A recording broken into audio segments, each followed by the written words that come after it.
ਸੋ radio Punjab today ਦੇ programme ਸ਼ਮਾਦਾਨ ਦੇ ਵਿੱਚ ਤੁਹਾਡਾ ਸਵਾਗਤ ਹੈ ਜੀ ਤੇ ਤੁਸੀਂ ਸਾਡੇ ਨਾਲ ਬਠਿੰਡਾ ਸਟੂਡੀਓ ਤੋਂ ਜੁੜੇ ਹੋਏ ਹੋ। Malwa truck line and trailer repair service ਬਹੁਤ ਕਾਬਿਲ ਨੇ ਜੀ। ਰੀਫਰ ਦੀ ਹਰ ਰਿਪੇਅਰ ਦੇ ਲਈ, ਇਸ ਤੋਂ ਇਲਾਵਾ ਤੁਸੀਂ ਗੈਸ ਭਰਾਉਣੀ ਹੈ, ਰੀਫਰ ਦਾ ਯੂਨਿਟ ਰੀਬਿਲਟ ਕਰਾਉਣਾ ਜਾਂ ਸੈਮੀ ਜਾਂ ਟ੍ਰੇਲਰ ਦਾ ਕੋਈ ਵੀ ਕੰਮ ਕਰਾਉਣਾ, ਬ੍ਰੈਂਡ ਨਿਊ ਜਾਂ ਯੂਜ਼ ਟਾਇਰ ਲੈਣੇ ਨੇ, ਡੈਫ ਕਲੀਨਿੰਗ ਕਰਾਉਣੀ, ਤਾਂ ਹਮੇਸ਼ਾ ਯਾਦ ਰੱਖੋ ਇਹਨਾਂ ਨੂੰ। ਲੋਕੇਸ਼ਨ ਇਹਨਾਂ ਦੀ ਹਾਈਵੇ 66 ਐਗਜ਼ਿਟ 43 ਦੇ ਬਿਲਕੁਲ ਨਾਲ ਹੈ ਜੀ, 10224 residency road Manassas. Phone number 8043728800। Punjab truck and trailer repair ਇਹਨਾਂ ਦਾ ਇੱਕੋ ਇੱਕ ਨਿਸ਼ਾਨਾ, guaranteed great and quick service. ਇੱਥੇ ਤੁਸੀਂ ਤਮਾਮ ਮਕੈਨੀਕਲ ਕੰਮਾਂ ਦੇ ਲਈ oil change, AC work, used ਤੇ ਬ੍ਰੈਂਡ ਨਿਊ ਟਾਇਰ ਵੀ ਲੈ ਸਕਦੇ ਹੋ। ਲੋਕੇਸ਼ਨ ਹੈ 1315 ਵੈਸਟਰਨ ਐਵੀਨਿਊ, ਇੰਡੀਅਨੈਪੋਲਿਸ ਦੇ ਵਿੱਚ।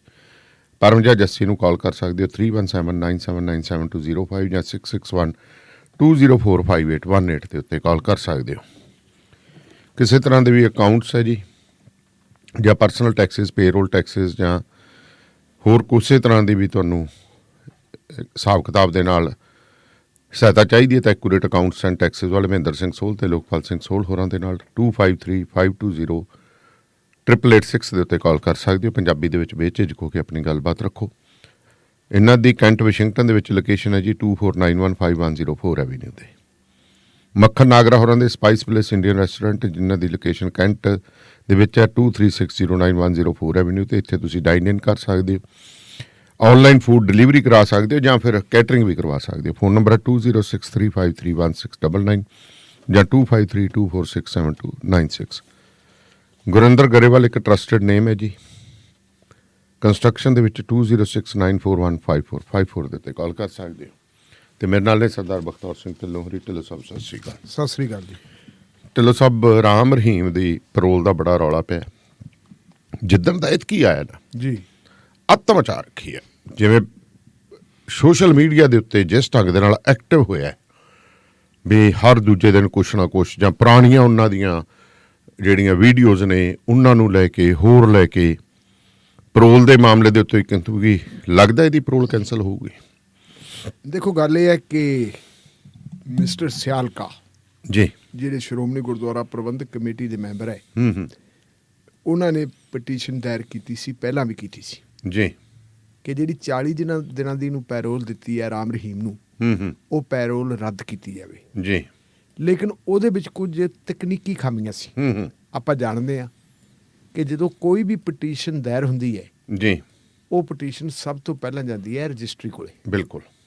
ਰਜਿਸਟਰੀ ਦਾ ਜਿਹੜਾ ਸਟਾਫ ਹੈ ਉਹਨੂੰ ਦੇਖਦਾ ਕਿ ਇਹ ਸੁਣਵਾਈ ਯੋਗ ਹੈ ਜਾਂ ਨਹੀਂ ਹੈ। ਉਹਨਾਂ ਨੇ ਸੰਬੰਧਿਤ ਵਕੀਲ ਸਾਹਿਬ ਜਿਨ੍ਹਾਂ ਨੇ ਉਹ ਐਪਲੀਕੇਸ਼ਨ ਦਾਇਰ ਕੀਤੀ ਸੀ, ਪਟੀਸ਼ਨ ਦਾਇਰ ਕੀਤੀ ਸੀ, ਉਹਨਾਂ ਨੂੰ ਬੁਲਾਇਆ ਤੇ ਉਹਨਾਂ ਨੂੰ ਕਿਹਾ ਜੀ ਆਹ ਦੇਖੋ ਇਹਦੇ 'ਚ ਕਮੀਆਂ ਪੇਸ਼ੀਆਂ, ਕੁਛ ਇਹਨੂੰ ਦੂਰ ਕਰੋ। ਫਿਰ ਦਾਨੇ ਵਾਲੀ ਸਾਹਿਬ ਉਹ ਪਟੀਸ਼ਨ ਵਾਪਸ ਲੈ ਲਈ ਸੀ। ਅੱਛਾ ਜੀ। ਇਹ ਹਫ਼ਤਾ ਤੱਕ ਪਹਿਲਾਂ ਹੀ ਪਟੀਸ਼ਨ ਵਾਪਸ ਲਈ ਸੀ। ਦੁਬਾਰਾ ਉਹਨੂੰ ਫਿਰ ਸੋਧੀ ਹੋਈ ਪਟੀਸ਼ਨ ਜਿਹੜੀ ਤਿਆਰ ਕੀਤੀ ਤੇ ਉਹ ਦਾਇਰ ਕਰਤੀ ਜੀ। ਹੁਣ ਉਹਦੇ 'ਚ ਵਿਲੱਖਣ ਗੱਲ ਇਹ ਹੈ ਕਿ ਉਹਦੇ ਵਿੱਚ ਉਹਨੂੰ ਸ਼੍ਰੋਮਣੀ ਗੁਰਦੁਆਰਾ ਪ੍ਰਬੰਧਕ ਕਮੇਟੀ ਵੀ ਇੱਕ ਪਾਰਟੀ ਹੈ। ਅੱਛਾ। ਕਿਉਂਕਿ ਜਿਹੜੀ ਸਿਆਲਕਾ ਸਾਹਿਬ ਨੇ ਦਾਇਰ ਕੀਤੀ ਹੈ ਪਟੀਸ਼ਨ, ਨੂੰ ਕਿਹਾ ਕਿ ਇਹ ਪਟੀਸ਼ਨ ਜਿਹੜੀ ਹੈਗੀ on the behalf of Shiromani Gurdwara Parbandhak committee ਅਸੀਂ ਦਾਇਰ ਕਰਦੇ ਹਾਂ। ਇਹ ਪਟੀਸ਼ਨ ਕੱਲ੍ਹ ਸੁਣਵਾਈ ਵਾਸਤੇ ਆਈ ਜੀ। ਤਾਂ ਸੁਣਵਾਈ ਵਾਸਤੇ ਜਦੋਂ ਪਟੀਸ਼ਨ ਆਈ ਤੇ ਉਦੋਂ ਫਿਰ ਮਾਨਯੋਗ ਜੱਜ ਸਾਹਿਬਾਨ ਨੂੰ ਜਿਹੜੀ ਗੱਲ ਕਹੀ ਜੀ ਵਕੀਲਾਂ ਨੇ, ਉਹਨਾਂ ਨੇ ਕਿਹਾ ਦੇਖੋ ਜੀ ਇਸ ਬੰਦੇ ਦੇ ਉੱਤੇ ਕੇਸ ਕਿੰਨੀ ਹੈ, ਇਹਦੇ ਉੱਤੇ 2 ਰੇਪ ਦੇ ਕੇਸ ਹੈ ਜਿਨ੍ਹਾਂ 'ਚ ਕਨਵਿਕਟ ਹੋਇਆ ਵਾ, 2 ਇਹਦੇ ਤੇ ਕਤਲਾਂ ਦੇ ਕੇਸ ਹੈ ਜਿਨ੍ਹਾਂ 'ਚ ਕਨਵਿਕਟ ਹੋਇਆ ਵਾ ਜੀ। ਕਿੰਨੇ ਕੇਸ ਜਿਹੜੇ ਹੈਗੇ ਆ ਹੋਰ ਜਿਹੜੇ ਪੈਂਡਿੰਗ ਪਏ ਹੈ, ਇਹ ਆਪਾਂ ਜਾਣਦੇ ਹਾਂ ਪੈਂਡਿੰਗ ਪਏ, ਇਹ ਆਪਾਂ ਆਪਣੇ ਵੱਲੋਂ ਕਹਿੰਦੇ, ਸ਼ਾਇਦ ਉਹਨਾਂ ਨੇ ਵਕੀਲਾਂ ਨੇ ਉੱਥੇ ਨਾ ਕਿਹਾ ਹੋਵੇ ਜੀ।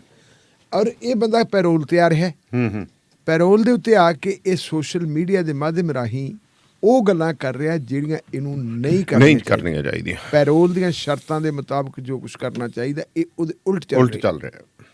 ਔਰ ਇਹਦੇ ਨਾਲ ਪੰਜਾਬ ਦਾ ਜਿਹੜਾ ਅਮਨ ਕਾਨੂੰਨ ਹੈ ਉਹ ਪ੍ਰਭਾਵਿਤ ਹੋ ਸਕਦਾ ਜੀ, ਹਾਲਾਤ ਖਰਾਬ ਹੋ ਸਕਦੇ। ਇਸ ਲਈ ਜਿਹੜੇ ਰੋਹਤਕ ਦੇ ਕਮਿਸ਼ਨਰ ਸਾਹਿਬ ਨੇ ਇਹਨਾਂ ਨੂੰ ਜਾਰੀ ਕੀਤਾ ਹੀ ਹੈ ਪੈਰੋਲ ਦਾ ਆਰਡਰ। ਅੱਛਾ। ਉਹ ਇੱਕ ਕਿਸਮ ਦਾ ਗੈਰ ਕਾਨੂੰਨੀ ਹੈ ਤੇ ਉਹਨੂੰ ਰੱਦ ਕੀਤਾ ਜਾਵੇ ਜੀ। ਉਹਨਾਂ ਨੇ 2022 ਦੀ ਜਿਹੜੀ ਹੈਗੀ ਹੈ ਕੋਈ ਇਹਨਾਂ ਦੀ ਪਾਲਿਸੀ ਜੀ, ਪੈਰੋਲ ਦੀ ਪਾਲਿਸੀ ਜਿਹੜੀ ਹਰਿਆਣਾ ਸਰਕਾਰ ਨੇ ਬਣਾਈ ਹੈ, ਉਹਦਾ ਹਵਾਲਾ ਵੀ ਦਿੱਤਾ ਹੈ। ਉਹਨਾਂ ਨੇ ਕਿ ਉਹਦੇ ਮੁਤਾਬਕ ਵੀ ਇਹ ਜਿਹੜੀ ਹੈਗੀ ਹੈ ਠੀਕ ਨਹੀਂ ਹੈ ਪੈਰੋਲ।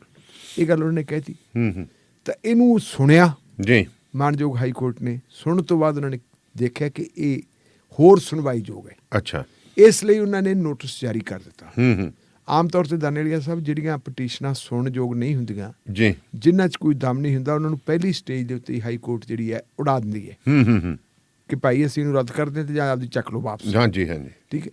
ਜਿੱਥੇ ਕੋਈ ਮਾੜੀ ਮੋਟੀ ਜਾਨ ਹੋਵੇ ਪਟੀਸ਼ਨ ਦੇ ਵਿੱਚ, ਉੱਥੇ ਹੀ ਅੱਗੇ ਗੱਲ ਨੋਟਿਸ ਜਾਰੀ ਹੁੰਦਾ। ਸੋ ਨੋਟਿਸ ਜਾਰੀ ਹੋ ਗਿਆ, ਇਹਦਾ ਮਤਲਬ ਹੈ ਕਿ ਗੱਲ 'ਚ ਕੋਈ ਦਮ ਤਾਂ ਹੈਗਾ।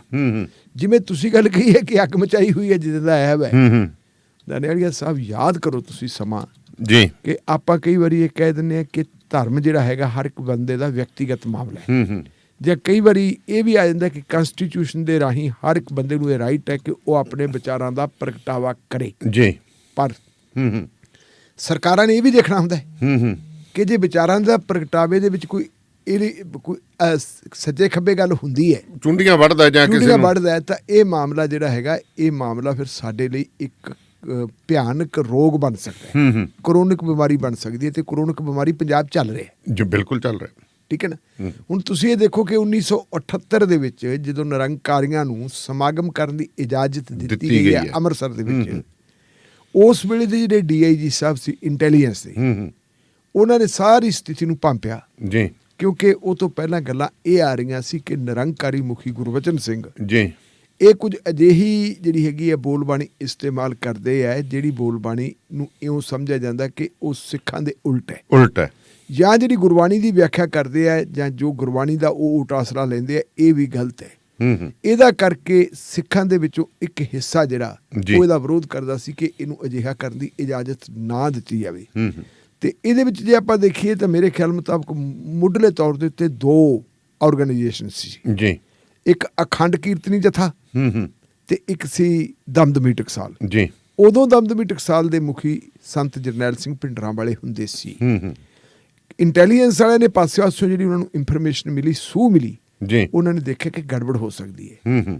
ਤਾਂ ਜੋ ਕੁਝ ਪੰਜਾਬ ਦੀ ਵਿਧਾਨ ਸਭਾ ਦੇ ਵਿੱਚ ਸਰਦਾਰ ਮਨਪ੍ਰੀਤ ਸਿੰਘ ਬਾਦਲ ਨੇ ਕਿਹਾ, ਮੈਂ ਹੁਣ ਉਹਦਾ ਹਵਾਲਾ ਦੇਣਾ ਚਾਹੂੰਗਾ।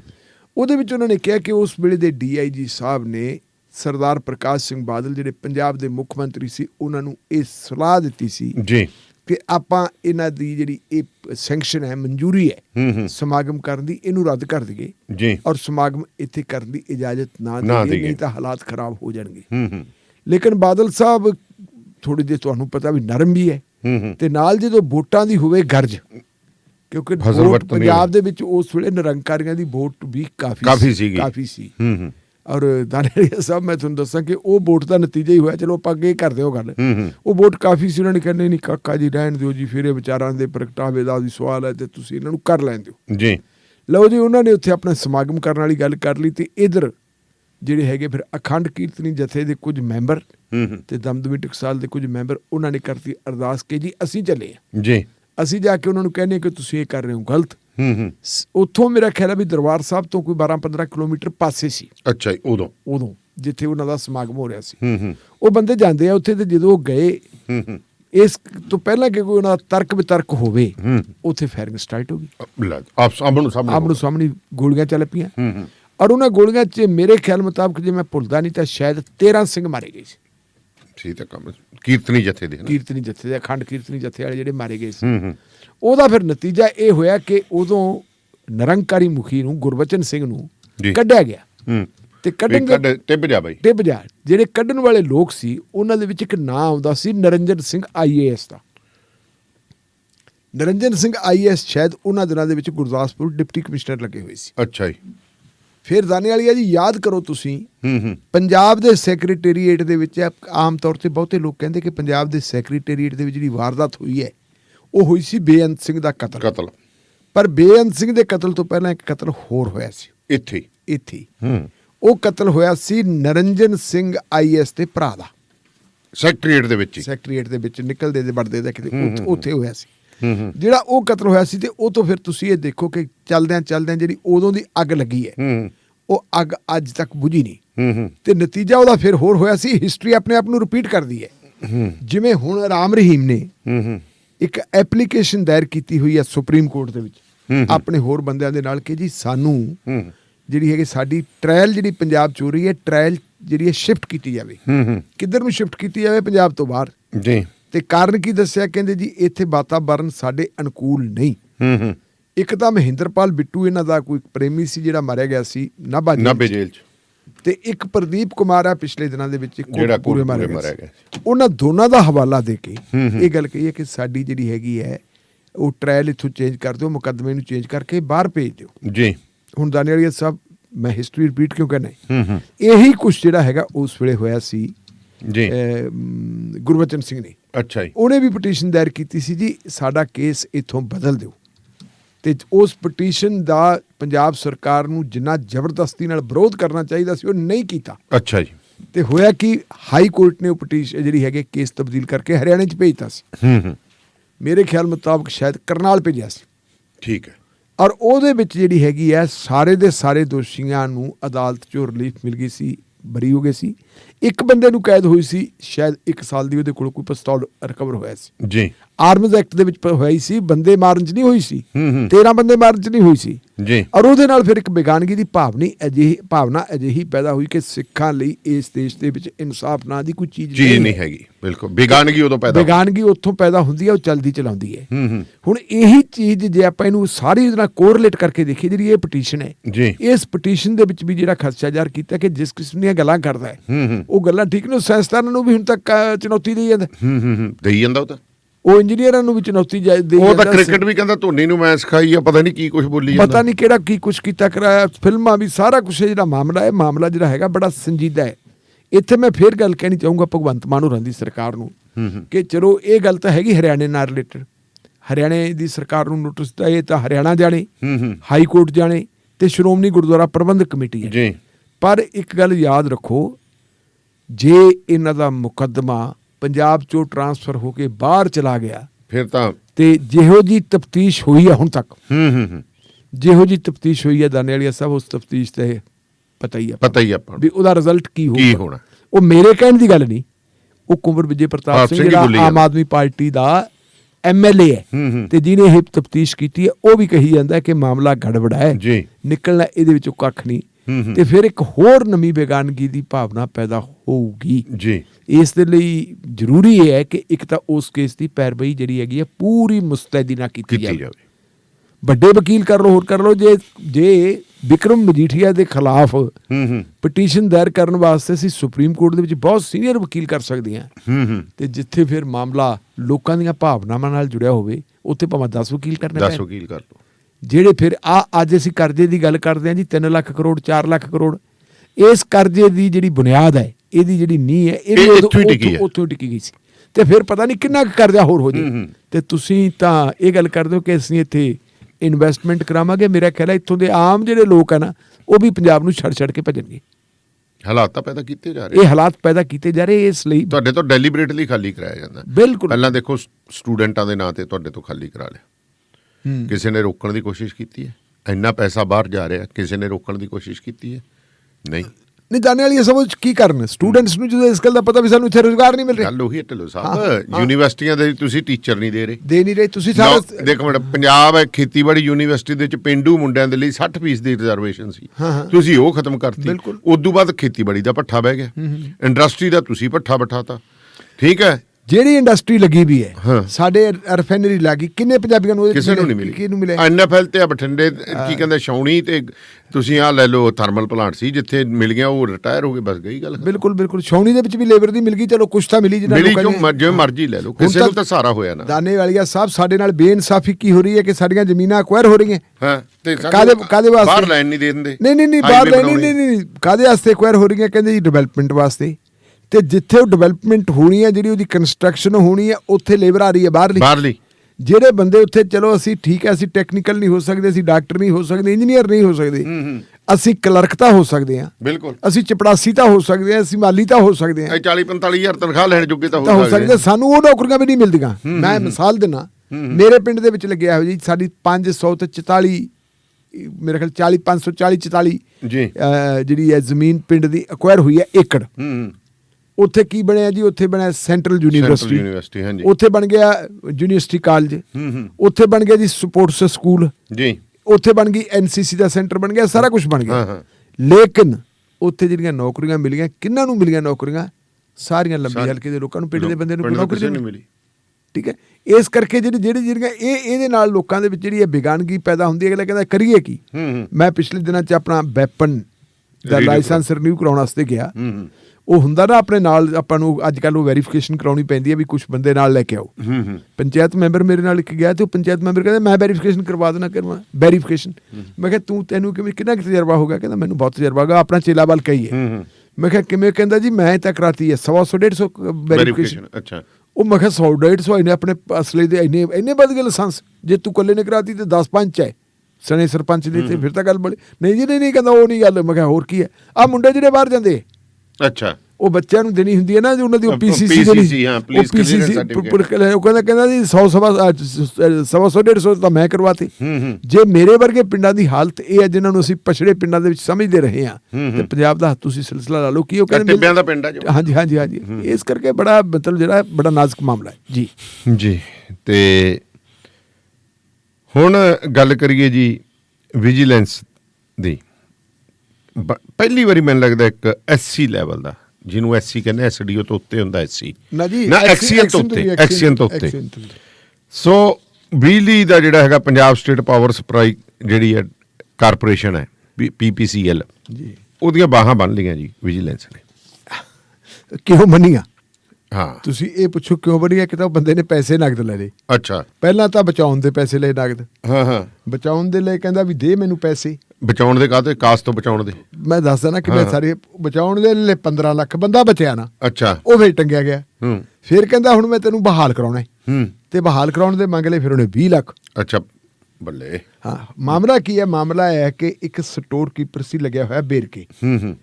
ਨਾਂ ਸੀ ਉਹਦਾ ਸ਼ਰਨਜੀਤ ਸਿੰਘ ਜੀ। ਉਹ ਸ਼ਰਨਜੀਤ ਸਿੰਘ ਸਟੋਰ ਕੀਪਰ ਸੀ। ਤੁਹਾਨੂੰ ਪਤਾ ਸਟੋਰ ਦੇ ਵਿੱਚੋਂ ਬਿਜਲੀ ਵਾਲਿਆਂ ਦਾ ਸਮਾਨ ਮਾੜਾ ਮੋਟਾ ਘੱਟ ਵੱਧ ਹੋ ਜਾਂਦਾ। ਘਟਦਾ ਹੀ ਆ। ਇੱਥੇ ITI ਦਾ ਘਟਿਆ ਪਿਆ ਸਾਰਿਆਂ ਦਾ ਤਾਂ ਥੋੜਾ ਜਿਹੜੇ ਮਾਲਖਾਨਿਆਂ ਦੇ ਵਿੱਚ ਕਸਟਡੀ ਦੇ ਵਿੱਚ ਪਿਸਤੌਲ ਤੇ ਛਾਪਾਂ ਮੁੰਦਰੀਆਂ ਘਟ ਗਈਆਂ। ਉਹ ਤਾਂ ਮੇਰਾ ਖਿਆਲ ਹੈ ਵੀ ਜੇ ਅੱਜ ਪੰਜਾਬ ਦੇ ਮਾਲਖਾਨਿਆਂ ਦੀ ਫਿਜ਼ੀਕਲ ਵੈਰੀਫਿਕੇਸ਼ਨ ਹੋ ਜੇ, ਕਾਗਜ਼ਾਂ ਪੱਤਰਾਂ 'ਚ ਤਾਂ ਹੁੰਦੀ ਹੈ, ਜੇ ਕਿਤੇ ਫਿਜ਼ੀਕਲ ਵੈਰੀਫਿਕੇਸ਼ਨ ਹੋ ਜੇ ਤਾਂ ਬਹੁਤ ਸਾਰਾ ਕੁਝ ਜਿਹੜਾ ਹੈਗਾ ਗੈਪ ਪਾਇਆ ਜਾਊਗਾ ਜੀ। ਲਓ ਜੀ, ਉੱਥੇ ਜਦੋਂ ਦੀ ਵੈਰੀਫਿਕੇਸ਼ਨ ਹੋਈ, ਉਹ ਵੈਰੀਫਿਕੇਸ਼ਨ ਦੇ ਵਿੱਚ ਕੋਈ ਮਾੜੀ ਮੋਟੀ ਫਿਜ਼ੀਕਲ ਵੈਰੀਫਿਕੇਸ਼ਨ ਦੇ ਵਿੱਚ ਕਮੀ ਪੇਸ਼ੀ ਹੋਣੀ ਜੀ। ਤਾਂ ਜਿਹੜਾ ਉਹ ਸ਼ਰਨਜੀਤ ਸਿੰਘ ਸੀ ਸਟੋਰ ਕੀਪਰ, ਉਹਨੇ ਉਸ ਵੇਲੇ ਦੇ ਜਿਹੜੇ ਸੀ ਐਕਸੀਅਨ ਸੀ ਸੁਖਜਿੰਦਰ ਸਿੰਘ ਮੁਲਤਾਨੀ ਜੀ, ਉਹਨੂੰ ਕਹਿੰਦਾ ਜੀ ਮੇਰੇ ਤੇ ਕੁਛ ਰਹਿਮ ਕਰੋ। ਐਕਸੀਅਨ ਜਿਹੜਾ ਸੀ ਤਕਨੀਕੀ ਸੀ। ਅੱਛਾ। ਤਕਨੀਕੀ ਆਡਿਟ, ਐਕਸੀਅਨ ਤਕਨੀਕੀ ਆਡਿਟ ਜਲੰਧਰ ਹੁੰਦਾ ਸੀ।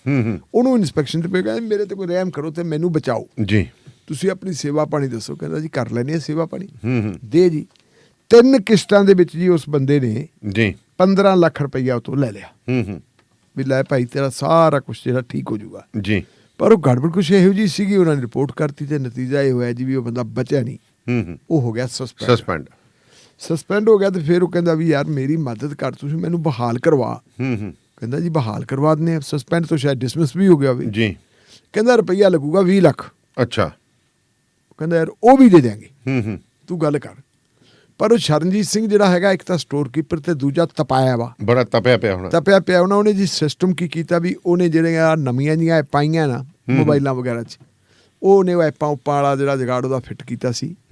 ਉਹਨੇ ਆਡੀਓ ਵੀ ਬਣਾ ਲਈ ਤੇ ਵੀਡੀਓ ਵੀ ਬਣਾ ਲਈ, ਸਾਰਾ ਕੁਛ ਵੀ ਇਹ ਕੁਛ ਆਉਂਦਾ ਹੈ।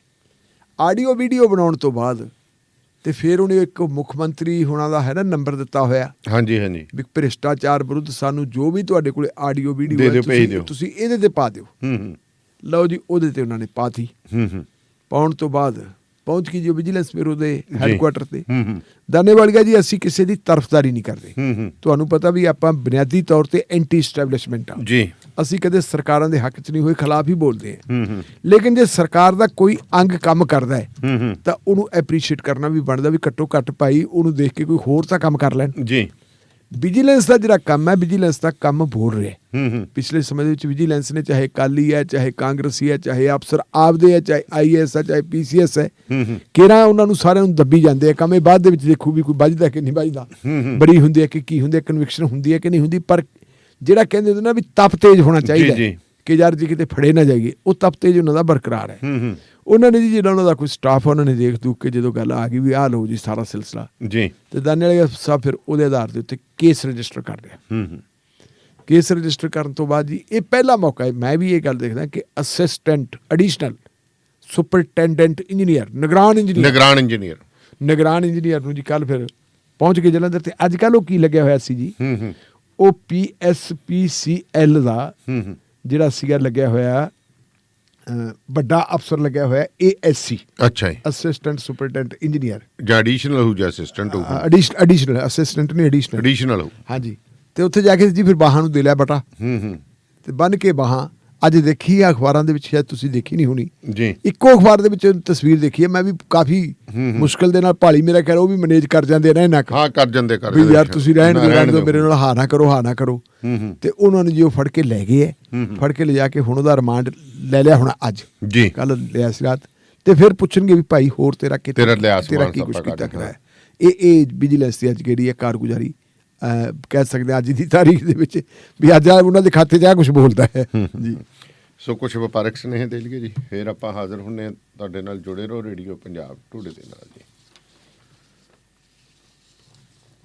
ਸ਼ਾਪਿੰਗ ਹੋਗੀ ਲਾਜਵਾਬ, ਪਰ ਜੁਐਲਰੀ ਕਿੱਥੋਂ ਲੈਣੀ ਹੈ? ਫਿਕਰ ਨਾ ਕਰੋ, ਜਿੱਥੇ ਲੋਕ ਸੂਟ ਦੇਖਦੇ ਰਹਿ ਜਾਣਗੇ ਉੱਥੇ ਗਹਿਣੇ ਦੇ ਡਿਜ਼ਾਈਨ ਦੀ ਵੀ ਤਾਰੀਫ ਕੀਤੇ ਬਿਨਾਂ ਰਹਿਣਗੇ ਨਹੀਂ, ਕਿਉਂਕਿ AC ਜੁਐਲਰਸ ਕੈਂਟ ਵਾਲਿਆਂ ਦੇ ਕੋਲ ਹੈ 22 ਕੈਰਟ ਦੇ ਸੋਨੇ ਦੇ ਗਹਿਣੇ, ਔਰਤਾਂ ਮਰਦਾਂ ਬੱਚਿਆਂ ਦੇ ਵੰਨ-ਸਵੰਨੇ ਗਹਿਣਿਆਂ ਦੀ ਬੇਸ਼ੁਮਾਰ ਤੇ ਲੇਟੈਸਟ ਵੈਰਾਈਟੀ। ਇਹਨਾਂ ਦੇ ਸ਼ੋਰੂਮ 'ਚ ਸੋਨੇ, ਚਾਂਦੀ, ਹੀਰਿਆਂ ਦੇ ਗਹਿਣੇ ਭਰੇ ਰਹਿੰਦੇ ਨੇ, ਜਿੱਥੇ ਹੈ ਕੁੰਦਨ ਸੈੱਟ, ਜੜਾਊ ਸੈੱਟ, ਪੋਲਕੀ ਸੈੱਟ, ਹੀਰੇ ਜੜੇ set, light weight necklace, chain, ਕੜੇ, ਚੂੜੀਆਂ, ਨਗਾਂ ਵਾਲੀਆਂ ਸੋਹਣੀਆਂ ਮੁੰਦਰੀਆਂ, ਝੁਮਕੇ ਵਾਲੀਆਂ ਤੇ ਹੋਰ ਬਥੇਰਾ ਕੁਝ। AC ਜੁਐਲਰ ਸ਼ਟਲ ਵਿੱਚ ਹਰ ਹਫਤੇ ਨਵੀਂ ਸ਼ਿਪਮੈਂਟ ਆਉਂਦੀ ਹੈ। ਤੁਹਾਡੇ ਪਸੰਦ ਦੇ ਤੁਹਾਡੇ ਸਾਈਜ਼ ਮੁਤਾਬਕ ਗਹਿਣੇ 2 ਹਫ਼ਤਿਆਂ ਵਿੱਚ ਤਿਆਰ ਕਰਵਾ ਕੇ ਦਿੰਦੇ ਹਨ ਤੇ ਰਿਪੇਅਰ ਵੀ ਕਰਦੇ ਹਨ। 24 ਕੈਰਟ ਸੋਨੇ ਦੇ ਬਿਸਕੁਟ ਖਰੀਦ ਅਤੇ ਵੇਚ ਸਕਦੇ ਹੋ। 100% ਪਿਓਰ ਗਰੰਟੀ ਵਾਲੇ ਗਹਿਣੇ ਲੈਣ ਲਈ ਪਹੁੰਚੋ 25416 100 fort avenue, south East, cantt. ਓਏ ਮੇਰੇ ਵੀਰ, ਮੈਨੂੰ ਬਸ ਇੱਕ ਗੱਲ ਦੱਸ ਦੇ ਵੀ ਆ ਜਿਹੜੀ ਤੂੰ ਟਰੈਵਲਿੰਗ ਕਰਦਾ ਤੇ ਉਹਦੇ ਤੋਂ ਬਾਅਦ ਫਰੈਸ਼ ਰਹਿਣਾ, ਇਹਦਾ ਰਾਜ਼ ਕੀ ਹੈ? ਇਹਦਾ ਰਾਜ਼ ਹੈ Arlington fuel stop. Arlington fuel stop 1801 pioneer street highway exit 208 ਤੇ, ਜਿੱਥੇ ਤੁਹਾਨੂੰ ਫ੍ਰੀ ਕਾਫੀ, free fax service, free truck parking, ਰੋਟੀ, ਠੇਕਾ, ਲਾਂਡਰੀ, ਸ਼ਾਵਰ ਤੇ ਟਰੱਕਾਂ ਦਾ ਹੋਰ ਵੀ ਸਾਮਾਨ ਆਸਾਨੀ ਨਾਲ ਮਿਲੇਗਾ। ਹੁਣੇ ਕਾਲ ਕਰੋ 360 652 6066 ਯਾਨੀ 360652 6066। ਇਹ 2 ਲੋਕੇਸ਼ਨਾਂ ਤੋਂ ਸੇਵਾਵਾਂ ਪ੍ਰਦਾਨ ਕਰਦੇ ਨੇ। Second location lost hill travel centre 14814 Elm street, lost hills. Phone number 661 797 2354। Trucking ਵਾਲੇ ਵੀਰੋ ਧਿਆਨ ਨਾਲ ਸੁਣੋ, ਟਰੱਕ ਜਿੱਦਾਂ ਦਾ ਵੀ ਚਲਾਉਨੇ ਹੋ, ਮੈਨੂਅਲ ਜਾਂ ਆਟੋਮੈਟਿਕ, ਕੁਇਕ ਟਰੱਕ ਲਿਊਬ ਚੇਤੇ ਆਹੀ ਨਾ ਰੱਖਿਓ। ਟਰੱਕ ਦੀ ਵਧੀਆ ਸਰਵਿਸ ਲਈ ਕੁਇਕ ਟਰੱਕ ਲਿਊਬ। ਲਓ ਜੀ, ਤੀਜੀ ਲੋਕੇਸ਼ਨ ਵੀ ਖੋਲਤੀ ਆ, ਐਗਜ਼ਿਟ 579 ਫਰਮ ਹਾਈਵੇ 401 ਇਨ ਨਾਪਨੀ। ਆਹੋ ਜੀ, ਕੋਈ ਅਪਾਇੰਟਮੈਂਟ ਨਹੀਂ, drive through facility. Exit 579 firm highway 401 in ਨਾਪਨੀ। Quick truck lube, the one stop shop। 5196220660 ਜਾਂ quicktrucklube.com। QTL, because we care। State line truck and trailer Virginia state line ਤੇ ਲੈ ਕੇ ਆਏ ਨੇ truck and trailer repair shop, interstate 81 ਦੇ exit 323 opposite flying ਜੇ truck shop, ਜਿੱਥੇ ਟਰੱਕਾਂ ਦੀ ਹਰ ਤਰ੍ਹਾਂ ਦੀ ਤਸੱਲੀ ਬਖਸ਼ ਮੁਰੰਮਤ ਕੀਤੀ ਜਾਂਦੀ ਹੈ। ਇਸ ਦੇ ਨਾਲ ਹੀ ਪਾਰਕਿੰਗ ਤੇ ਆਫਿਸ ਸਪੇਸ ਵੀ ਹੈ ਉਪਲਬਧ। ਪੂਰੀ ਰਾਤ, ਹਫ਼ਤਾਵਾਰ ਜਾਂ ਮਹੀਨਾਵਾਰ ਪਾਰਕਿੰਗ ਅਤੇ ਟਰੱਕ ਰਿਪੇਅਰ ਲਈ ਜ਼ਰੂਰ ਆਓ। ਵਧੇਰੇ ਜਾਣਕਾਰੀ ਲਈ ਸੰਪਰਕ ਕਰੋ 6812600050। ਸੋ ਪ੍ਰੋਗਰਾਮ ਸ਼ਮਾਦਾਨ ਦੇ ਵਿੱਚ ਤੁਹਾਡਾ ਮੁੜ ਤੋਂ ਸਵਾਗਤ ਹੈ ਜੀ। ਜੇਕਰ ਤੁਸੀਂ ਰੇਡੀਓ ਪੰਜਾਬ ਟੂਡੇ ਦੇ ਨਾਲ ਆਪਣੇ ਕਿਸੇ ਵੀ ਬਿਜ਼ਨਸ ਦੀ ਐਡਵਰਟੀਜ਼ਮੈਂਟ ਕਰਨੀ ਚਾਹੁੰਦੇ ਹੋ ਤਾਂ ਤੁਹਾਡਾ ਸਵਾਗਤ ਹੈ। ਨੋ ਡਾਊਟ ਅਮਰੀਕਾ ਤੇ ਕੈਨੇਡਾ ਦੇ ਵਿੱਚ ਸਲੋ ਡਾਊਨ ਹੈ ਤੇ ਤੁਸੀਂ ਇੱਕ ਵਾਰੀ ਗੱਲ ਕਰੋ, ਬੜੇ ਰੀਜ਼ਨੇਬਲ ਰੇਟਸ ਦੇ ਉੱਤੇ ਤੁਹਾਡੀ ਐਡਵਰਟੀਜ਼ਮੈਂਟ ਕਰਾਂਗੇ, ਕਿਉਂਕਿ ਹਮੇਸ਼ਾ ਐਡਵਰਟੀਜ਼ਮੈਂਟ ਤੁਹਾਨੂੰ ਕਰਨੀ ਚਾਹੀਦੀ ਹੈ, ਬੰਦ ਨਹੀਂ ਕਰਨੀ ਚਾਹੀਦੀ, ਕਿਉਂਕਿ ਬਿਜ਼ਨਸ ਦੇ ਵਿੱਚ ਜਦੋਂ ਤੁਸੀਂ ਰਹਿੰਦੇ ਹੋ ਤਾਂ ਸਲੋ ਡਾਊਨ ਤੋਂ ਬਾਅਦ ਜਦੋਂ ਫਿਰ ਇੱਕਦਮ ਕੰਮ ਆਉਂਦਾ ਤਾਂ ਫਿਰ ਉਹ ਪੁਰਾਣੀ ਕੀਤੀ ਐਡਵਰਟੀਜ਼ਮੈਂਟ ਕੰਮ ਵੀ ਆਉਂਦੀ ਹੈ। ਹੁਣ ਆਪਾਂ ਗੱਲ ਕਰਦੇ ਹਾਂ ਢਿੱਲੋਂ ਸਾਹਿਬ, ਜਿਹੜੇ ਬੰਦੇ ਹੈ ਉਹਨਾਂ ਲਈ ਇੱਕ ਸੁੱਖ ਦਾ ਸਾਹ ਹੈ। ਦੇਖੋ, ਇਨਸਾਨ ਗਲਤੀ ਤਾਂ ਕਰ ਹੀ ਲੈਂਦਾ, ਥੁੜਕ ਵੀ ਜਾਂਦਾ ਹੈ, ਪਰ ਥੁੜਕਣ ਦੀ ਇੰਨੀ ਵੀ ਸਜ਼ਾ ਨਹੀਂ ਹੋਣੀ ਚਾਹੀਦੀ ਕਿ ਉਹਦੇ ਜਿਹੜੀਆਂ ਜ਼ਿੰਦਗੀ ਤਬਾਹ ਹੋ ਜਾਏ।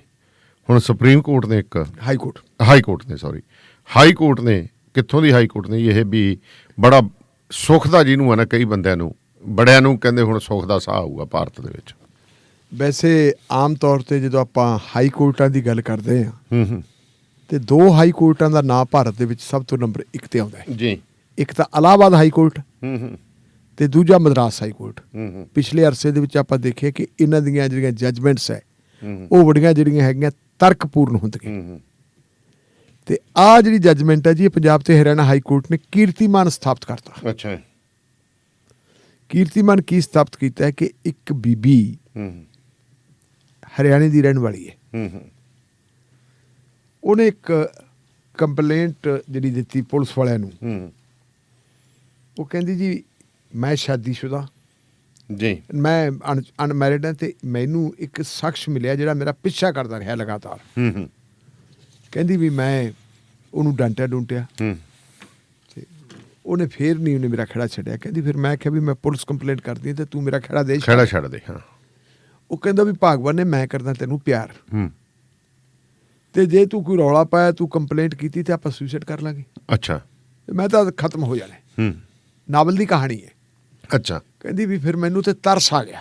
ਹੂੰ ਜਦੋਂ ਮੈਨੂੰ ਤੇ ਤਰਸ ਆ ਗਿਆ ਕਹਿੰਦੀ ਚਲੋ ਮੈਂ ਉਹਨੂੰ ਥੋੜਾ ਜਿਹਾ ਰਿਸਪੌਂਸ ਦਿੱਤਾ। ਹੂੰ ਅਸੀਂ ਗੱਲਾਂ ਬਾਤਾਂ ਕਰਨ ਲੱਗ ਗਏ, ਚਾਹ ਪਾਣੀ ਪੀਣ ਲੱਗ ਪਏ। ਚਾਹ ਪਾਣੀ ਪੀਣ ਲੱਗ ਗਏ, ਮਿਲਣ ਮਿਲਾਉਣ ਲੱਗ ਪਏ। ਇੱਕ ਵਾਰੀ ਕਹਿੰਦੀ ਜੀ ਉਹਨੇ ਮੈਨੂੰ ਬੁਲਾਇਆ ਹੂੰ ਤੇ ਮੈਨੂੰ ਕੋਈ ਨਸ਼ੀਲਾ ਪਦਾਰਥ ਦਿੱਤਾ। ਇਹ ਤਾਂ ਹਰੇਕ ਹਰ ਹਰ ਹਰ ਜਿਵੇਂ ਉਹ ਆਪਣੇ ਹੁੰਦੇ ਨਾ ਪੁਲਿਸ ਵਾਲਿਆਂ ਦਾ ਨਾਕਾ ਲੱਗਿਆ ਹੁੰਦਾ ਹੈ। ਹਾਂ, ਤੇ ਵੀ ਸੱਜੀ ਸਾਈਕਲ ਆਉਂਦਾ ਸੀ ਟੱਲੀ ਵਾਲੇ ਪਾਸੇ ਉਹਦਾ ਝੋਲਾ ਟੰਗਿਆ ਹੁੰਦਾ ਸੀ। ਠੀਕ ਹੈ ਉਹ ਫਿਰ ਐ ਨਾ ਫਿਰ ਅਦਾਲਤ ਚੋਂ ਟੱਲੀ ਐ ਵਜਾ ਕੇ ਦੇਖ ਲੈਂਦੇ ਹੋ, ਯਾਦ ਆ ਜਾਂਦੀ ਹੈ ਵੀ ਸੱਜੇ ਹੱਥ ਪਾਸੇ ਟੱਲੀ ਹੁੰਦੀ ਹੈ।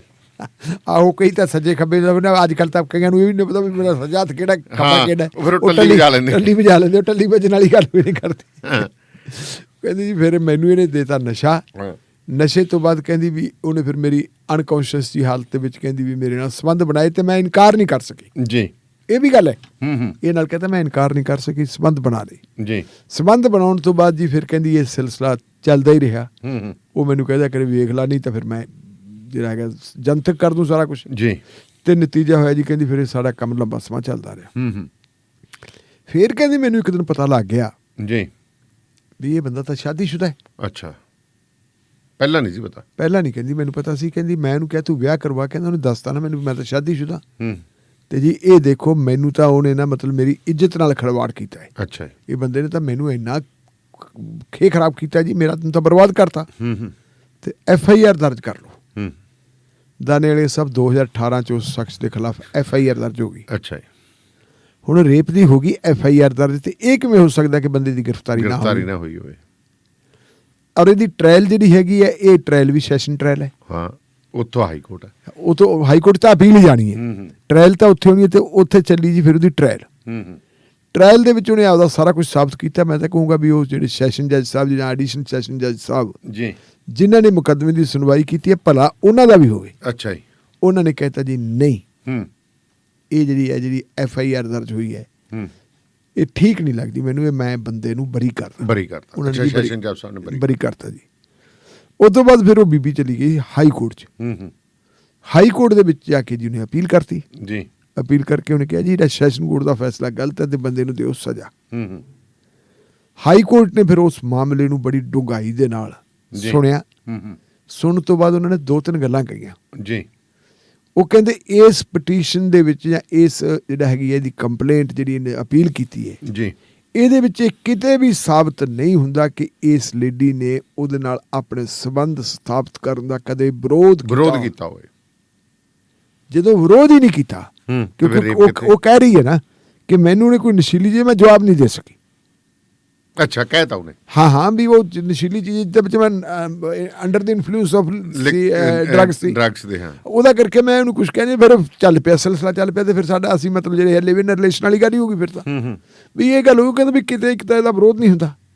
ਦੂਜੀ ਗੱਲ ਜਦੋਂ ਇੰਨਾ ਲੰਬਾ ਸਮਾਂ ਉਹਦੇ ਨਾਲ ਸੰਪਰਕ 'ਚ ਰਹੀ ਹੈ ਬਾਹਰ ਅੰਦਰ ਵੀ ਆਉਂਦੀ ਜਾਂਦੀ ਰਹੀ ਬਾਹਰ ਅੰਦਰ ਵੀ ਆਉਂਦੀ ਜਾਂਦੀ ਰਹੀ ਸੰਪਰਕ 'ਚ ਰਹੀ ਹੈ ਤੇ ਉਹਨੂੰ ਇਹ ਕਿਵੇਂ ਨਹੀਂ ਪਤਾ ਕਿ ਉਹ ਬੰਦਾ ਮੈਰਿਡ ਹੈ।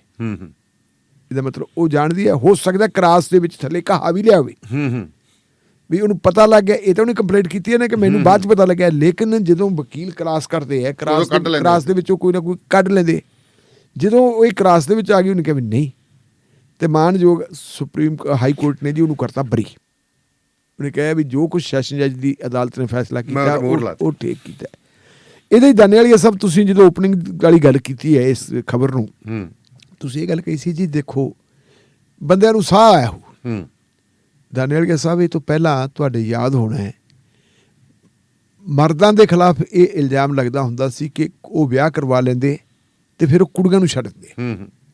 ਕਿੰਨੇ ਕੇਸ ਆਪਾਂ ਦੇਖਦੇ ਹਾਂ, ਚਲੋ ਡਿਸਪਿਊਟ ਤਾਂ ਹੁਣ ਵੀ ਪੈ ਜਾਂਦੇ, ਪਹਿਲਾਂ ਇਹ ਹੁੰਦਾ ਸੀ ਜੀ ਦਾਜ ਮੰਗਦੇ ਹੈ ਵੀ ਕੁੜੀ ਨੂੰ ਵਸਾ, ਜੇ ਨਹੀਂ ਵਸਾਉਂਦਾ ਤਾਂ ਫਿਰ ਵੇਖ ਲੈ ਠੀਕ ਹੈ, ਉਹ ਨਾਲ ਉਹਦੇ ਖਿਲਾਫ ਉਹਦੇ ਭੈਣ ਭਰਾ ਜਿੰਨੇ ਹੁੰਦੇ ਸਭ ਨੂੰ ਟੰਗ ਲੈਂਦੇ ਸੀ ਤੇ ਵੀ ਇਹ ਭਾਈ ਤਾਂ ਦਾਜ ਮੰਗਦਾ।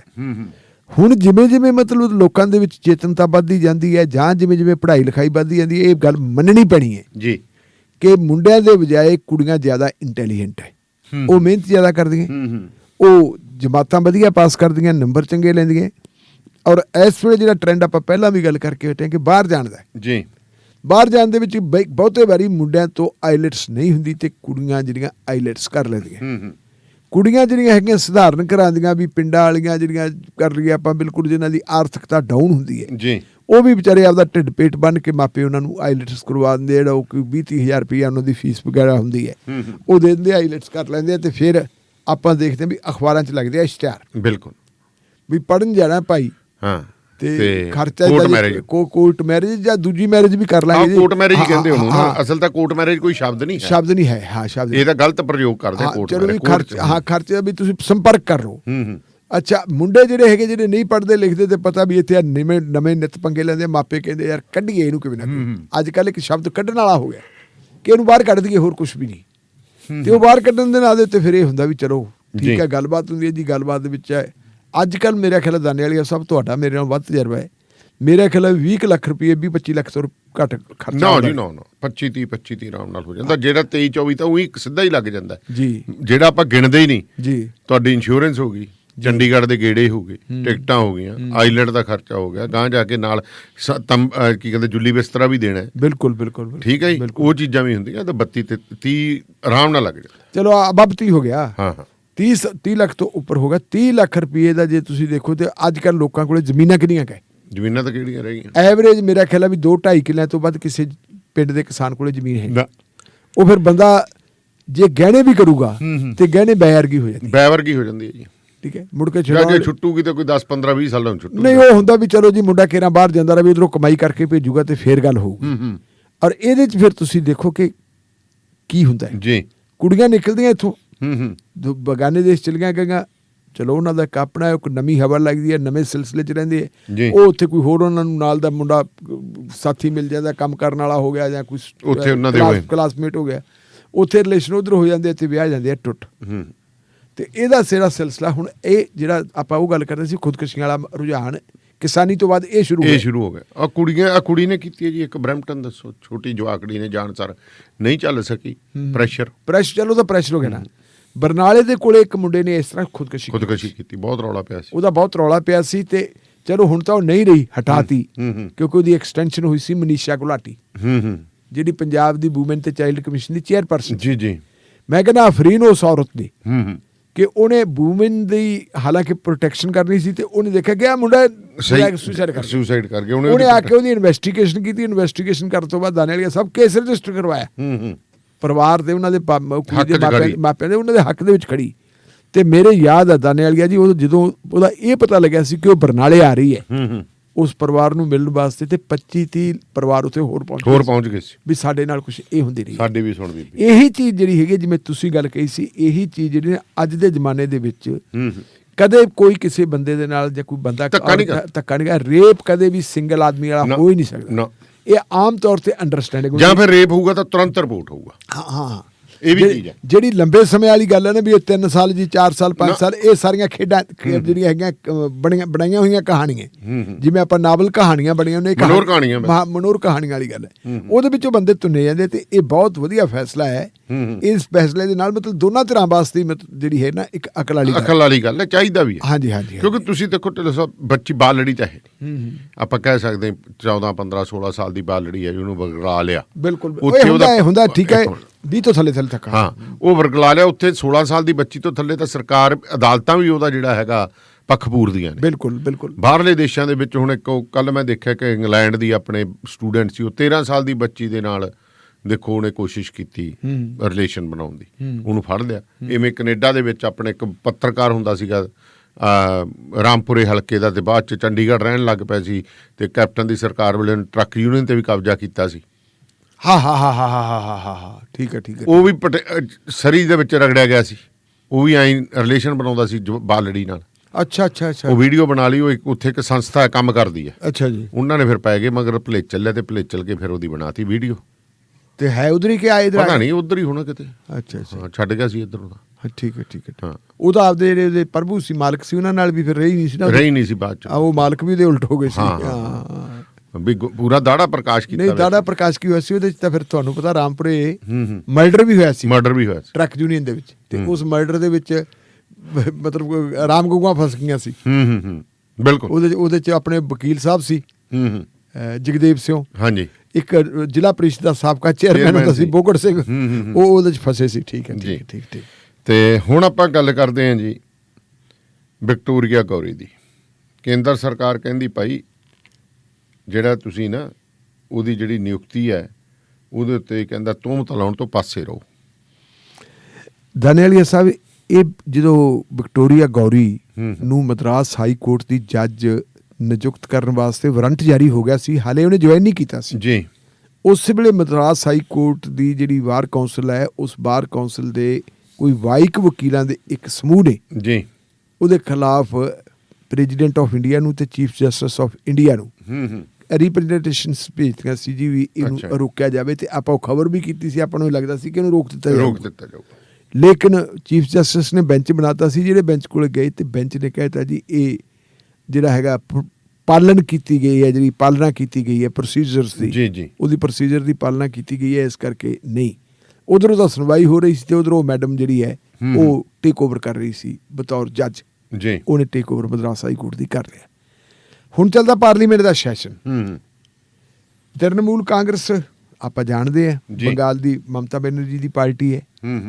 ਉਹਦੇ ਇੱਕ ਮੈਂਬਰ ਆ ਜਵਾਹਰ ਸਰਕਾਰ ਜੀ, ਉਹਨਾਂ ਨੇ ਪਾਰਲੀਮੈਂਟ 'ਚ ਮਾਮਲਾ ਕੱਲ੍ਹ ਉਠਾਤਾ। ਉਹ ਕਹਿੰਦੇ ਆ ਵੀ ਇਹ ਬੀਬੀ ਦੀ ਜਿਹੜੀ ਅਪੁਆਇੰਟਮੈਂਟ ਹੋਈ ਹੈ ਇਹ ਗਲਤ ਹੈ। ਅੱਛਾ ਜੀ। ਤੇ ਨਾਲ ਉਹਨੇ ਤਰਕ ਦਿੱਤਾ ਹੈ ਕਿ ਇਸ ਬੀਬੀ ਨੇ ਘੱਟ ਗਿਣਤੀਆਂ ਖਿਲਾਫ ਜਾਤੀਗਤ ਟਿੱਪਣੀਆਂ ਕੀਤੀਆਂ। ਅੱਛਾ ਜੀ। ਘੱਟ ਗਿਣਤੀਆਂ ਦੇ ਖਿਲਾਫ ਜਾਤੀਗਤ ਟਿੱਪਣੀਆਂ ਕੀਤੀਆਂ ਵੀ ਹੈ, ਤੇ ਅਜਿਹਾ ਚੱਲਦਿਆਂ ਜੇ ਉਹਨੇ ਟਿੱਪਣੀਆਂ ਕੀਤੀਆਂ ਤੇ ਇਹਨੂੰ ਹਾਈ ਕੋਰਟ ਦਾ ਜੱਜ ਬਣਾ ਦਿਓ ਤਾਂ ਇਨਸਾਫ ਕਿਵੇਂ ਮਿਲੂਗਾ? ਇਹਦੇ ਬਾਰੇ ਗੱਲ ਕਰੋ। ਉੱਥੋਂ ਜੀ ਫਿਰ ਤੁਹਾਨੂੰ ਪਤਾ ਕਾਨੂੰਨ ਮੰਤਰੀ ਸਾਹਿਬ ਸਾਡੇ ਕਿਰਨ ਰਿਜੀਜੂ, ਅੱਜ ਕੱਲ੍ਹ ਉਹਨਾਂ ਦਾ ਸੁਪਰੀਮ ਕੋਰਟ ਦੇ ਨਾਲ ਵੀ ਕਈ ਮਾਮਲੇ ਦੇ ਉੱਤੇ ਪੇਚਾ ਪੈ ਜਾਂਦਾ ਹੈ, ਉਹ ਵੀ ਆ ਗਏ ਸਾਹਮਣੇ। ਪਿਊਸ਼ ਗੋਇਲ ਸਾਹਮਣੇ ਵੀ ਆ ਗਏ। ਪਿਊਸ਼ ਗੋਇਲ ਸਾਹਿਬ ਨੇ ਰਾਜ ਸਭਾ ਦੇ ਚੇਅਰਮੈਨ ਨੂੰ ਜਿਹੜਾ ਐਡਰੈਸ ਕਰ ਹੁੰਦਿਆਂ ਕਿਹਾ, ਕਹਿੰਦੇ ਜੀ ਗੱਲ ਹੈ ਵੀ ਜਦੋਂ ਇਹ ਮਰਿਆਦਾ ਨੂੰ ਧਿਆਨ 'ਚ ਰੱਖਿਆ ਜਾਣਾ ਚਾਹੀਦਾ ਹੈ।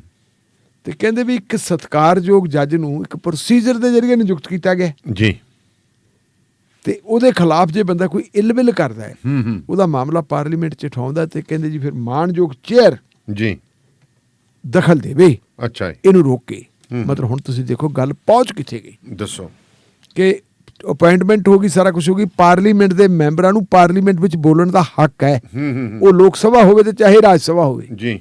ਉਹ ਚੇਅਰਮੈਨ ਸਾਹਿਬ ਨੂੰ ਕਹਿੰਦੇ ਵੀ ਇਹਦੇ ਬੋਲੋ ਸਿਉਂ ਤੋਂ ਇਹ ਬੰਦਾ ਬੋਲ ਨਾ ਸਕੇ। ਹੁਣ ਦਾਨੇਵਾਲੀਆ ਸਾਹਿਬ ਜਿਹੜੀ ਉਹ ਬੰਦੇ ਨੇ ਗੱਲ ਉਠਾਈ ਹੈ ਜੀ, ਇੱਥੇ ਦੋ ਗੱਲਾਂ ਆ ਗਈਆਂ। ਇੱਕ ਤਾਂ ਇਹ ਹੈ ਕਿ ਭਾਵੇਂ ਪਾਰਲੀਮੈਂਟ ਸੁਪਰੀਮ ਕੋਰਟ ਨੇ ਬਣਾਤਾ ਜੀ, ਕੋਲੋਜੀਅਮ ਨੇ ਥੱਲੇ ਜਿਹੜੀ ਹੈ ਮਦਰਾਸ ਹਾਈ ਕੋਰਟ ਦੀ ਕੋਲੋਜੀਅਮ ਨੇ ਉਹਦੀ ਸਿਫਾਰਿਸ਼ ਕਰਤੀ ਹਾਂਜੀ, ਉਹੀ ਰਿਕਮੈਂਡ ਕਰਕੇ ਅੱਗੇ ਭੇਜ ਦਿੱਤੀ ਸੁਪਰੀਮ ਕੋਰਟ ਕੋਲੋਜੀਅਮ ਨੇ। ਭਾਰਤ ਸਰਕਾਰ ਨੇ ਮਤਲਬ ਜਿਹੜੀ ਹੈਗੀ ਹੈ ਉਹਦੀ ਨਿਯੁਕਤੀ ਕਰਵਾ ਲਈ ਪ੍ਰੈਜ਼ੀਡੈਂਟ ਸਾਹਿਬ ਤੋਂ, ਰਾਸ਼ਟਰਪਤੀ ਸਾਹਿਬ ਤੋਂ, ਉਹਨੇ ਜੁਆਇਨ ਕਰ ਲਿਆ। ਇਹ ਪ੍ਰੋਸੀਜਰ ਪੂਰਾ ਹੈ ਜੀ। ਪਰ ਕੀ ਇਹ ਪ੍ਰੋਸੀਜਰ ਠੀਕ ਹੈ? ਪ੍ਰੋਸੀਜਰ ਦੇ ਉੱਤੇ ਸਾਨੂੰ ਕੋਈ ਇਤਰਾਜ਼ ਨਹੀਂ ਜੀ, ਪਰ ਜਿਸ ਸ਼ਖਸ ਦੀ ਨਿਯੁਕਤੀ ਕੀਤੀ ਹੈ ਕੀ ਉਹ ਸ਼ਖਸ ਇਸ ਵਾਸਤੇ ਕਾਬਲ ਸੀ? ਇਹ ਵੇਖਣ ਵਾਲੀ। ਭਾਰਤ ਦਾ ਕਨਸਟੀਟਿਊਸ਼ਨ ਦੀ ਮੂਲ ਭਾਵਨਾ ਦੇ ਬਾਰੇ ਸੁਪਰੀਮ ਕੋਰਟ ਦੇ ਕਿੰਨੇ ਫੈਸਲੇ ਆ ਗਏ? ਬਹੁਤ ਆ ਗਏ ਕਿ ਕਾਨੂੰਨ ਜੋ ਮਰਜ਼ੀ ਬਣ ਜੇ, ਸੰਵਿਧਾਨ ਦੀ ਮੂਲ ਭਾਵਨਾ ਦੀ ਉਲੰਘਣਾ ਨਹੀਂ ਹੋਣੀ ਚਾਹੀਦੀ। ਬਿਲਕੁਲ। ਪਰ ਜੇ ਕੋਈ ਬੰਦਾ ਘੱਟ ਗਿਣਤੀਆਂ ਦੇ ਖਿਲਾਫ ਜ਼ਹਿਰੀਲਾ ਪ੍ਰਚਾਰ ਕਰਦਾ ਹੈ ਜੀ, ਹੇਟ ਸਪੀਚ ਦਿੰਦਾ ਹੈ, ਕੀ ਉਹ ਭਾਰਤ ਦੇ ਵਿਧਾਨ ਦੀ ਮੂਲ ਭਾਵਨਾ ਦੇ ਉਲਟ ਨਹੀਂ ਹੈਗਾ? ਤੇ ਜੇ ਉਹ ਉਲਟ ਹੈ ਤੇ ਉਹਦੀ ਨਿਯੁਕਤੀ ਭਾਵੇਂ ਸੁਪਰੀਮ ਕੋਰਟ ਕਰਨ ਦੀ ਹੈ, ਜੇ ਪਾਰਲੀਮੈਂਟ ਵੱਲੋਂ ਬਣਾਏ ਹੋਏ ਕਾਨੂੰਨ ਨੂੰ ਸੁਪਰੀਮ ਕੋਰਟ ਰੱਦ ਕਰ ਸਕਦੀ ਹੈ ਜੀ ਤੇ ਇਹ ਕੀ ਜ਼ਰੂਰੀ ਹੈ ਕਿ ਸੁਪਰੀਮ ਕੋਰਟ ਜਿਹੜਾ ਫੈਸਲਾ ਕਰ ਲੂਗੀ ਇਹ ਸਹੀ ਹੋਵੇ? ਇਹ ਨਹੀਂ ਹੋ ਸਕਦਾ। ਉਹਦੇ ਖਿਲਾਫ ਉੱਥੇ ਵੀ ਰਿਵਿਊ ਹੁੰਦੀਆਂ ਨੇ। ਹਾਂ, ਉੱਥੇ ਵੀ ਰਿਵਿਊ ਹੁੰਦੀਆਂ। ਉਹਦੇ ਖਿਲਾਫ ਜੇ ਕੋਈ ਬੰਦਾ ਪਾਰਲੀਮੈਂਟ ਦਾ ਮੈਂਬਰ ਨਾ ਬੋਲੂ ਤਾਂ ਕੌਣ ਬੋਲੂਗਾ? ਬਿਲਕੁਲ। ਬਾਕੀ ਤਾਂ ਫਿਰ ਲੋਕਾਂ ਦੀ ਜ਼ੁਬਾਨ ਹੀ ਬੰਦ ਹੈ। ਤੇ ਪਾਰਲੀਮੈਂਟ ਦੇ ਮੈਂਬਰ ਨੂੰ ਤੁਸੀਂ ਉੱਥੇ ਬੋਲਣ ਤੋਂ ਰੋਕਦੇ ਹੋ, ਇਹ ਆਪਣੇ ਆਪ ਦੇ ਵਿੱਚ ਇੱਕ ਚਿੰਤਾ ਦਾ ਵਿਸ਼ਾ ਹੈ। ਜੀ। ਅਗਲੀ ਗੱਲ, ਹਾਲ ਹੀ ਵਿੱਚ ਸਾਡੀ ਸੁਪਰੀਮ ਕੋਰਟ ਦੀ ਆਪਣੀ ਇੱਕ ਜੱਜਮੈਂਟ ਆਈ ਹੈ ਜੀ। ਜਿਸ ਜੱਜਮੈਂਟ ਦੇ ਰਾਹੀਂ ਉਹਨਾਂ ਨੇ ਕਿਹਾ ਕਿ ਜੇ ਕੋਈ ਬੰਦਾ ਹੇਟ ਸਪੀਚ ਦਿੰਦਾ ਹੈ ਉਹਦੇ ਖਿਲਾਫ ਸਖਤ ਕਾਰਵਾਈ ਹੋਵੇ। ਜੀ। ਅਗਰ ਕੋਈ ਮਦਈ ਵੀ ਨਹੀਂ ਆਉਂਦਾ ਕਿ ਮੇਰੇ ਖਿਲਾਫ ਜਾਂ ਮੇਰੇ ਤਬਕੇ ਦੇ ਖਿਲਾਫ, ਮੇਰੇ ਭਾਈਚਾਰੇ ਦੇ ਖਿਲਾਫ ਇਹਨੇ ਹੇਟ ਸਪੀਚ ਦਿੱਤੀ ਹੈ, ਤਾਂ ਪੁਲਿਸ ਦੀ ਇਹ ਜ਼ਿੰਮੇਵਾਰੀ ਬਣਦੀ ਹੈ ਕਿ ਸੂ ਮੋਟੋ ਨੋਟਿਸ ਲੈ ਕੇ ਉਹਦੇ ਖਿਲਾਫ ਕਾਰਵਾਈ ਕਰੇ।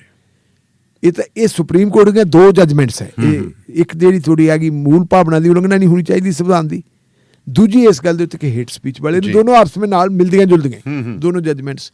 ਤੇ ਇਸ ਆਧਾਰ ਦੇ ਉੱਤੇ ਫਿਰ ਬੰਦਾ ਜੇ ਪਾਰਲੀਮੈਂਟ 'ਚ ਉਠਾਉਂਦਾ ਤੇ ਉਹਦਾ ਵਿਰੋਧ ਕਿਉਂ? ਜੀ, ਇੱਕ ਵੱਡਾ ਸਵਾਲ ਹੈ। ਇਹਦਾ ਜਵਾਬ ਚਾਹੀਦਾ ਹੈ। ਬਿਲਕੁਲ ਸਿਆਣੀ ਗੱਲ ਹੈ। ਸੋ ਬਹੁਤ ਬਹੁਤ ਸ਼ੁਕਰੀਆ ਟੇਲਰ ਸਾਹਿਬ, ਮਿਹਰਬਾਨੀ। ਸੋ ਪ੍ਰੋਗਰਾਮ ਸ਼ਮਾਦਾਨ ਇੱਥੇ ਹੀ ਸਮਾਪਤ ਕਰਨ ਦੀ ਤੁਹਾਡੇ ਤੋਂ ਆਗਿਆ ਲੈਂਦੇ ਹਾਂ ਜੀ। ਸੋ ਜੁੜੇ ਰਹੋ ਰੇਡੀਓ ਪੰਜਾਬ ਟੂਡੇ।